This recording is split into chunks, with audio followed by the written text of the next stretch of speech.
I've spent a lot of time addressing this question of how do you live a better life, trying to figure out what that even means. And along the way I've tried to define things like well-being, life satisfaction, contentment, to understand which words define what I'm trying to do. So if we land on this word well-being, then the next question is, what are the elements that comprise well-being? Is it achievement? Is it work-life balance? Is it contentment, purpose? And what becomes apparent to me is even understanding what well-being is for me was a journey in itself. In fact, so many times I thought I'd nailed it, but then I thought more about it, changed it around again. I had a version 1, then a version 2. And it took quite a lot of versions and a lot of thinking to get me where I am today.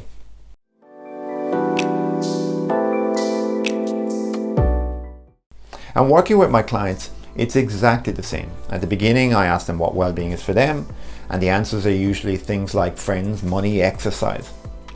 And what we find after exploring and revisiting is that some of the things that they believe bring well-being did not. That there were other areas that brought an awful lot more. And more interestingly, that they were putting absolutely no thought, no focus into many of the things that improve their well-being. So the second thing that struck me is that if you want to improve the well-being in your life, the way to do this is to live a more intentional life. So along with beginning to understand what well-being is for you, to focus on the things that improve your well-being. And being honest, I actually think that this is the foundation that everything else is built on. So much so that this has become my focus in coaching, helping others to live a more intentional life.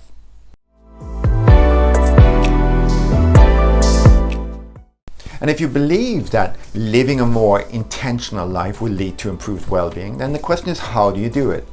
Not some ad hoc approach. I'm not talking about coaching where you come into a session and I ask, so what do you want to talk about today? I'm talking about a more mature approach, one where you start with your version 1 view of well-being, where you begin to take actions to improve it, where you look back and ask, was it successful? Am I happier? Am I more content? Do I continue? Do I change it around? Do I stop? And all the time better understanding what well-being is for you, and all the time taking actions, doing things that improve your well-being. And that's what Sprint Living is all about.